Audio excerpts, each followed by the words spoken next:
Dzurriyyat Nabi. Jadi Nabi ini di antara anak yang 7, anak Nabi ada 7, 3 laki 4 perempuan. Yang ngasih keturunan sama Nabi cuman 1, Siti Fatimah. Siti Fatimah ini yang punya keturunan. Anaknya Siti Fatimah ini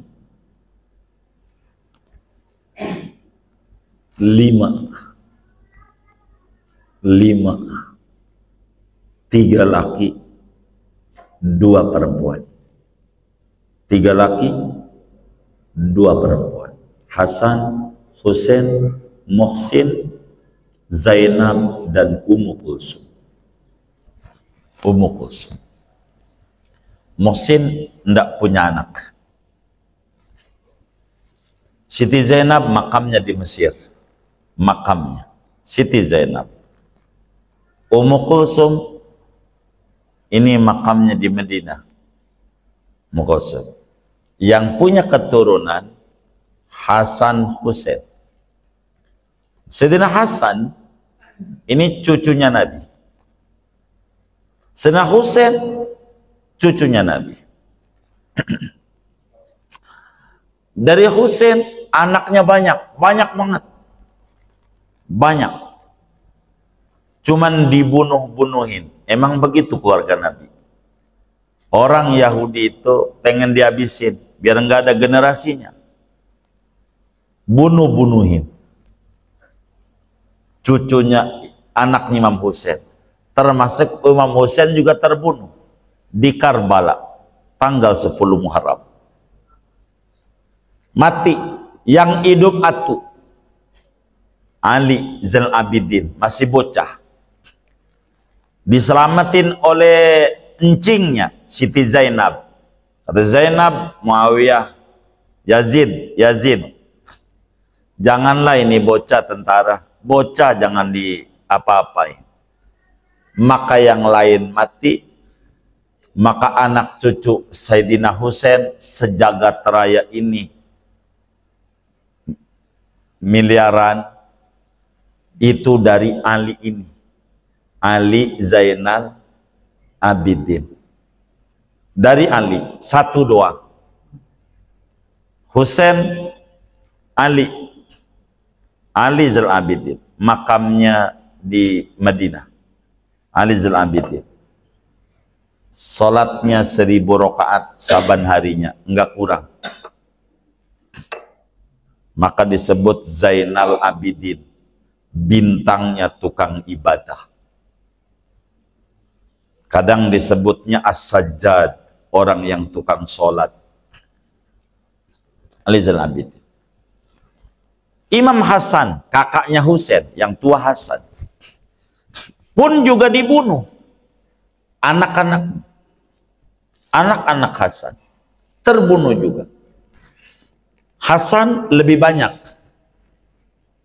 Anaknya banyak. Ratusan. Karena bininya 22-an totalnya. Sayyidina Ali. Karena ini Sayyidina Hasan kayak Nabi. Jadi dari perut ke atas Hasan kayak Nabi. Dari perut ke bawah Husain. Kalau digabung Hasan Husain jadi kayak Nabi. Apel dibelah 2. Hasan jadi ganteng. Sampai abahnya rada puyeng dikit, Imam Ali, karena nikah mulu. Hasan sampai orang kampung dibisikin, kata orang kampung Imam Ali, orang kampung, anakku tuh yang Hasan tukang kawin cerai. Lo kalau punya anak, lo jangan dikawinin ya sama Hasan, jangan. Kata Sayyidina Ali. Itu kata orang kampung. Justru kalau masih ada saya anak perempuan, udah gede gua kawinin. Biar jadi anak cucu Nabi, mantu Nabi. Begitu. Nggak mau. Maka anaknya banyak. Tapi dibunuh. Tuh keluarganya Rasulullah. Yang hidup dua. Yang hidup dua. Satu Hasan al-Musanna, dua Zaid al-Ablaj. Zaid al-Ablaj. Dua ini cucunya Nabi sejagat raya. Kalau tidak dari Zaid bin Hasan, dari Hasan bin Hasan. Syekh Abdul Qadir Al-Jilani dari Hasan Al-Musanna. Raja Maroko dari Hasan. Begitu. Raja Yordan dari Hasan. Kebanyakan jadi pejabat, jadi penguasa. Dari Hasan dulu sebutannya Sayyid, dan dari Husain sebutannya Syarif. Syarif dulu. Belakangan dari Husain Habib, dari Hasan juga nyebutnya pada Habib. Begitu. Begitu. Nah, bagaimana ini anak cucu Nabi ini berbicara Sadah Ba'alawi. Jadi Ali Zainal Abidin ini punya anak Muhammad Al-Bagir. Al-Bagir ini punya anak banyak sebetulnya. Ja'far Shadiq salah satunya. Ja'far Shadiq ini anaknya banyak. Ada Siti Aisyah perempuan, ada yang laki. Begitu Ja'far Shadiq ini anaknya. Ada Musa Al-Kazim, begitu. Ada Ali Al-Muraidi itu, begitu. Sampailah kemudian itu pada Isa Ar-Rumi. Isa Ar-Rumi punya anak namanya Ahmad. Ahmad ini disebut Al-Muhajir ilallah. Hijrah dari Irak karena banyak dibunuhin sampai mentok di Yaman, di Hadramaut. Waktu hijrah, di antara barangnya itu ama anak-anaknya maunya diboyong, termasuk ama Sidi Ubaidillah. Orang menyebut Abdullah. Ubaidillah ada Jadid. Ubaidillah inilah ngelahirin anak pertama laki, bayi brojol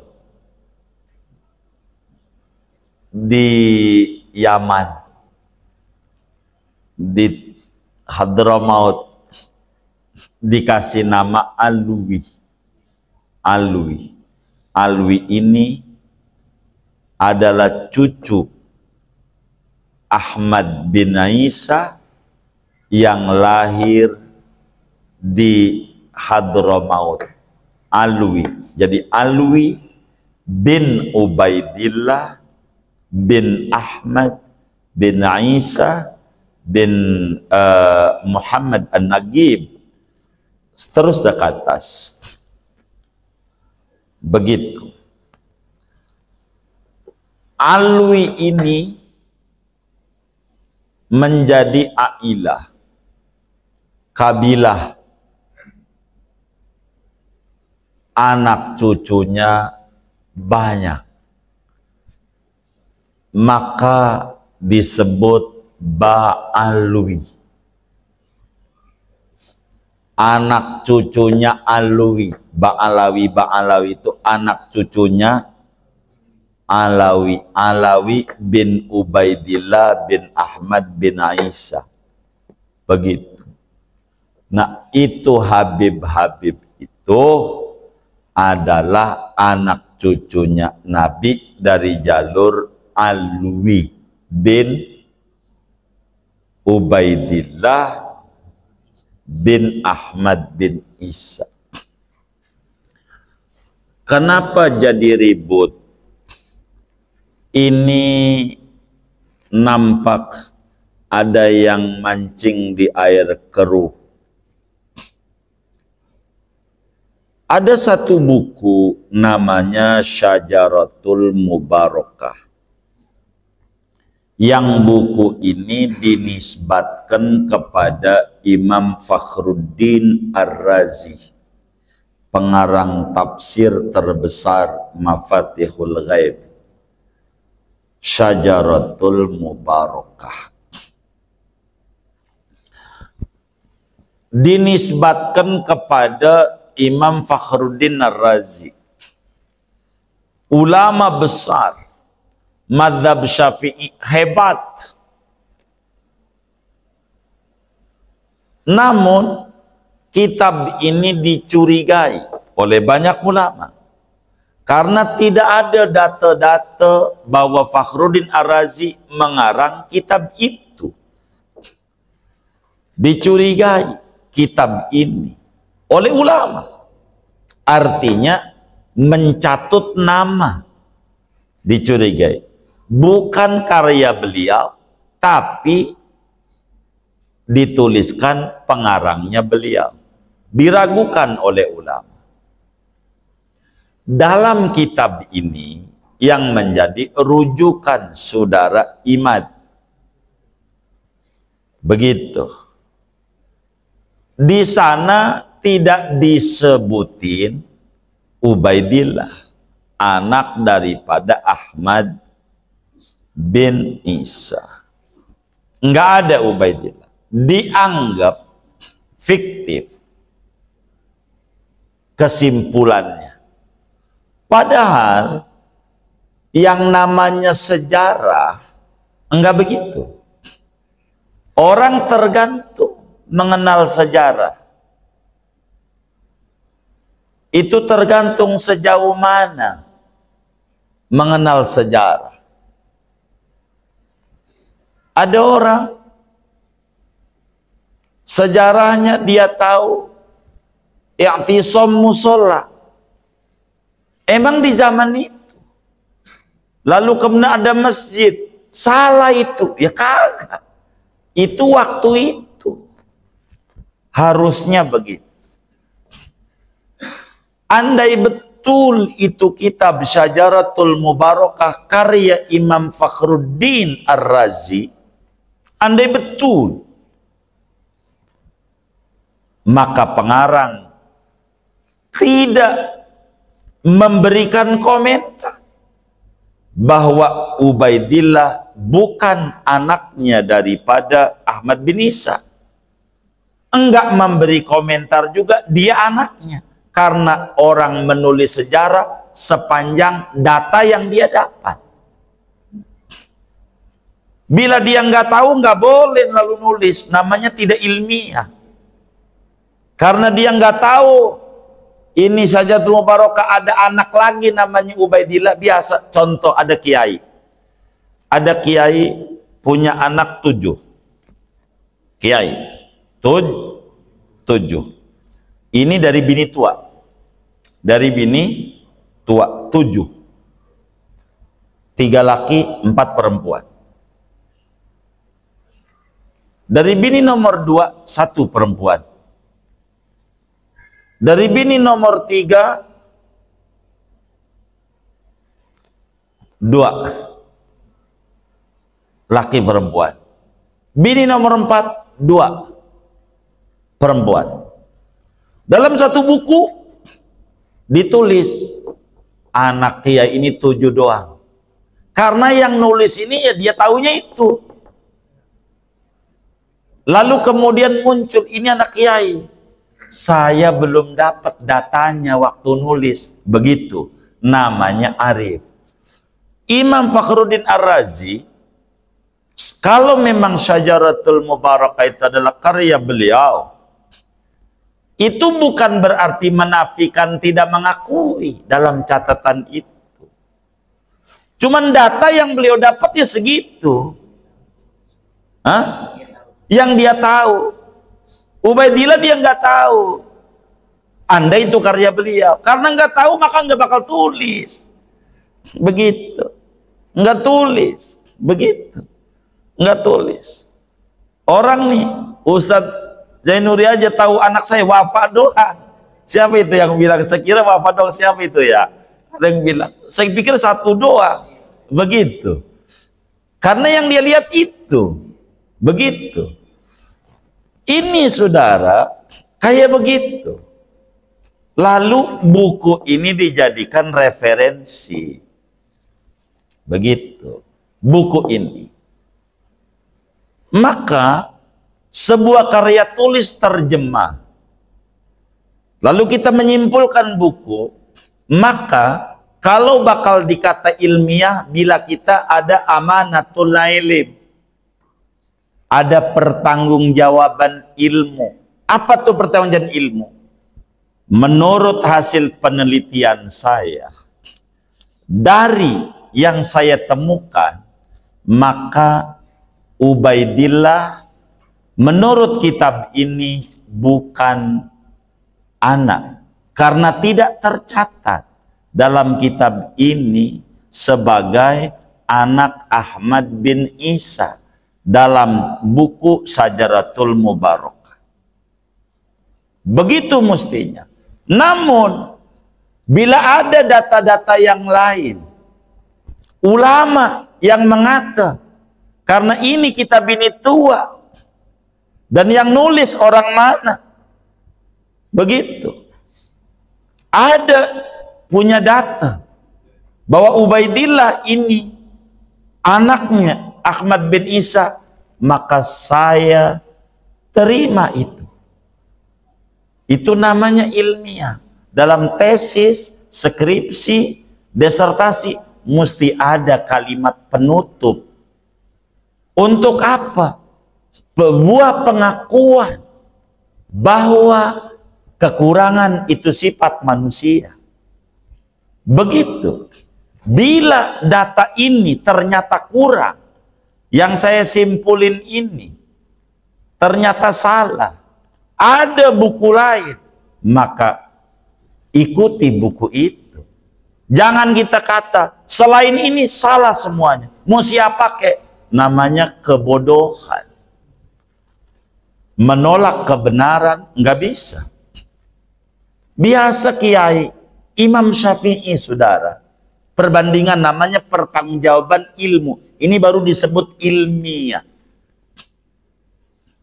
Kata Imam Syafi'i, ini yang hafal Quran umur 7 tahun, 30 juz. Umur 10 tahun hafal Al-Muwatta, kurang lebih Muwatta itu 4.000 lebih 9 hari. Hafal Quran, hafal kitab hadis, Al-Muwatta, umur 10 tahun. Pinternya kayak apa? Kata Imam Syafi'i, bila nanti esok lusa ada hadis yang saya belum dengar, hadis itu betul hadis Rasulullah, berbeda dengan apa yang saya fatwakan, maka yang saya fatwakan gugur, ikuti hadis Rasulullah. Itu namanya ilmiah. Sebagai kesadaran bahwa manusia ilmunya terbatas. Jangan kita jadi manusia bilang pokoknya selain pendapat gua mau sedunia kek, salah semuanya, yang benar gua. Ini namanya pembodohan, namanya, dan kebodohan. Muslim nggak bisa. Muslim itu mesti ada kesadaran. Yang saya catat ini pertanggungjawaban ilmu yang saya tahu. Tapi bila nanti ada buku lain atau ada ulama lain menulis begini, menulis begitu, dan ini, maka kita ikuti itu, karena ini data saya masih kurang. Yang namanya karya ilmiah tidak kemudian menjadi batal adanya dengan temuan yang baru. Contoh, SD 6 tahun dulu, 6 tahun SD berubah menjadi 9 tahun. Enggak yang 6 tahun itu jadi batal adanya. Lalu orang nulis buku SD itu 6 tahun, lalu ada yang nulis lagi 9 tahun, maka yang 6 tahun ini enggak batal, karena saat itu yang dia tahu. Dan manusia kalau punya ilmu harus kayak begitu. Begitu. Bila semacam Imam An-Nabhani, An-Nabhani ulama besar, Muallim Safiyadami, Syekh Abdul Hamid Abdul Halim Ad-Dari, Mbah Maimun Zubair punya guru, salah satunya Syekh Yasin Al-Fadani. Yasin Al-Fadani punya guru, salah satunya Syekh Yusuf bin Ismail An-Nabhani, ulama dari Beirut, di Damaskus. Di dalam kitabnya Asyaraful Mu'abbad, beliau bilang ijma' seluruh ulama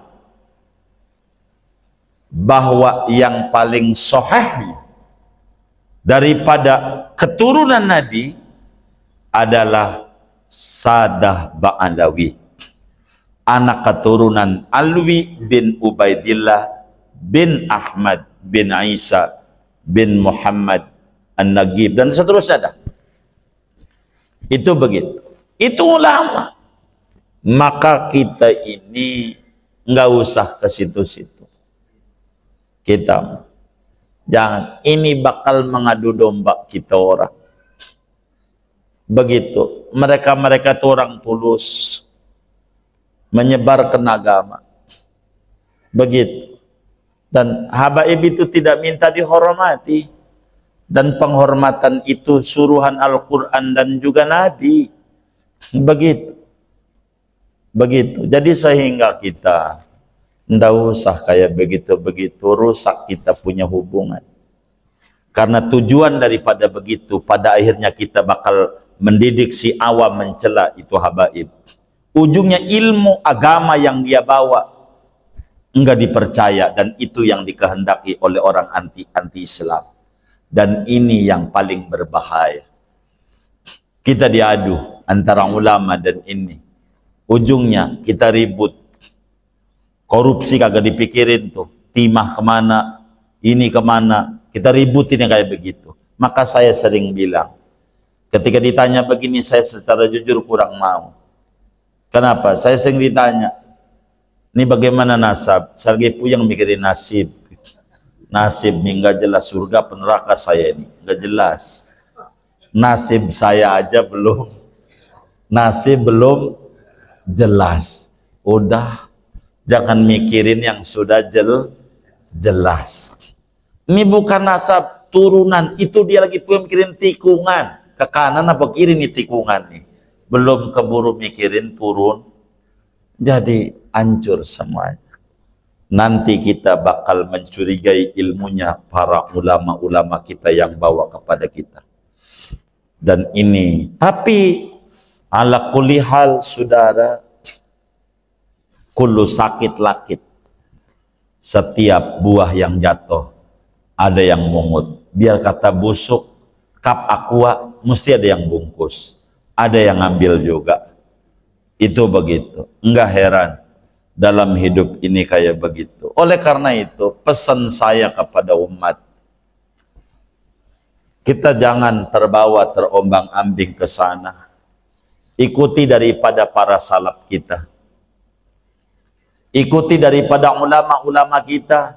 Mbah Hasyim Asy'ari lah, Mbah Holil Bangkalan, Syekh Yasin Al-Fadani, Syekh Ni Al-Bantani. Ala kulli hal, kata seorang sufi mengatakan, wasallim. Ini pesan kami.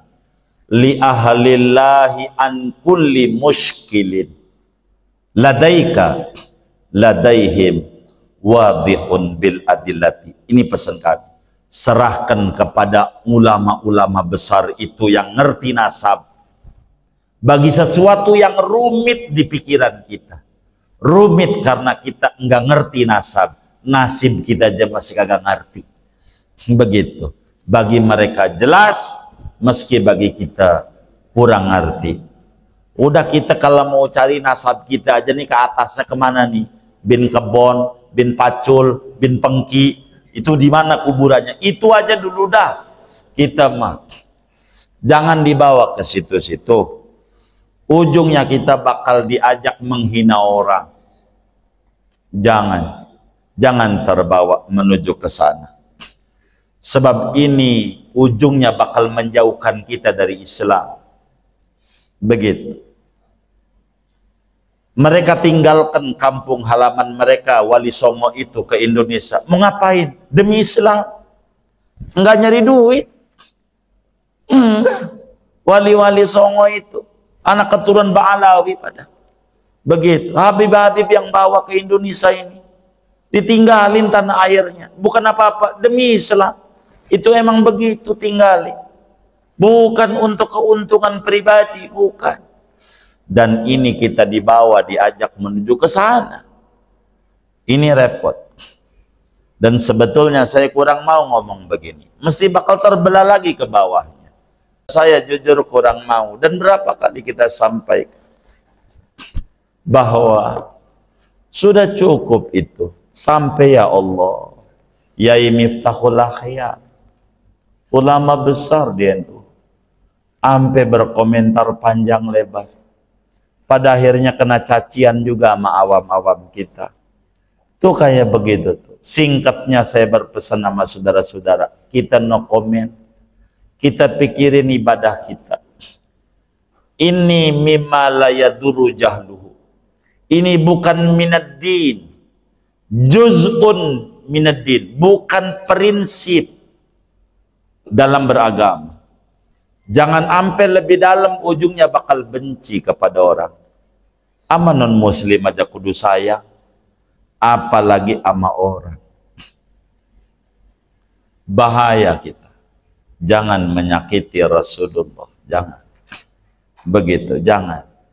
Ujungnya melebar, Yamannya lah, ininya lah, macam-macam ujungnya.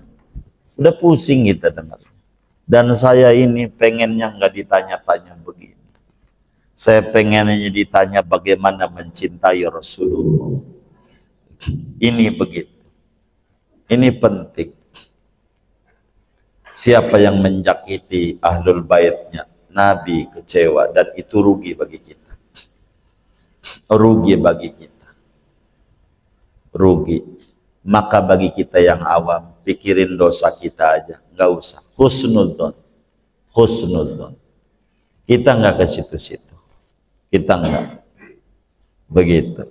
Orang ngeributin DNA itu kagak ngerti. Kagak ngerti. Bukan begitu. Supaya saudara paham. Begini. Wal'iyadzubillah. Saya mau contoh kalau orang lain ada repot. Saya aja contohnya. Wal'iyadzubillah. Saya tidur sama perempuan tanpa nikah, hamil, begitulah umpamanya. Hamil, enggak nikah, hamil, tidur doang. Yang orang kampung sebutnya kumpul apa tuh? Oh, kumpul keboy ya. Tes DNA tuh bocah, sama DNA-nya sama saya. Kalau pakai DNA bin saya, agama tidak akui. Agama enggak akui, bukan darah. Sampel untuk menuju sebuah keturunan, kudu proses pernikahan. Bukan itu. Bukan itu. Maka keliru. Kalau tes DNA, saudara kalau mau pakai begitu, saudara cek anak saudara. Bagaimana kalau tes DNA-nya kagak akur apa saudara? Apa enggak stres? Saudara, karena ini alat. Lihat cek darah antara alat pabrik anu beda hasilnya. Alat. Tergantung yang bukan itu. Dan panjanglah, saya tidak mau. Saya mengomentari yang di awal saja. Qad tungkirul ainu do'a syamsin min ramadin wa yungkirul famu hilwal ma'i min saqami. Kadang kalau mata rabun, matahari aja dikata nggak ada. Kadang kalau badan lagi sakit, buah yang manis aja jadi pahit. Jeruk manis, pahit. Pisang manis, pahit. Itu tandanya sakit. Bila para leluhur kita mengata bahwa Ba'alawi itu anak cucu daripada Rasulullah, kata kita kagak, itu yang sakit kita. Begitu. Jadi kita jangan ke situ, jangan. Kita bahaya. Belajar kita yang benar. Jangan sampai kita menjadi warga NU yang terombang-ambing ke sana kemari, ujungnya menghina ulama. Kita pikirin, dosa kita aja banyak. Bahaya. Menuduh bukan, kalau iya kita menuduh nggak bener itu. Begitu. Coba saudara, gara-gara anak saudara dari bini muda nggak dicatat di kakak, lalu nggak diakui, dalam sebuah catatan orang. Nggak ada nih anak bin ini, pada anak dari bini muda biasanya kagak masuk tuh. Bener nggak? Begitu. Dalam sebuah catatan, lalu kagak diakui, kira-kira saudara marah nggak? Coba kalau sampai Nabi marah, bahaya, bahaya. Jangan.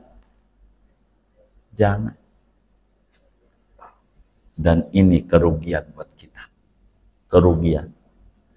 Dan ini ala-ala Yahudi, nggak benar, mendidik pembodohan, nggak boleh.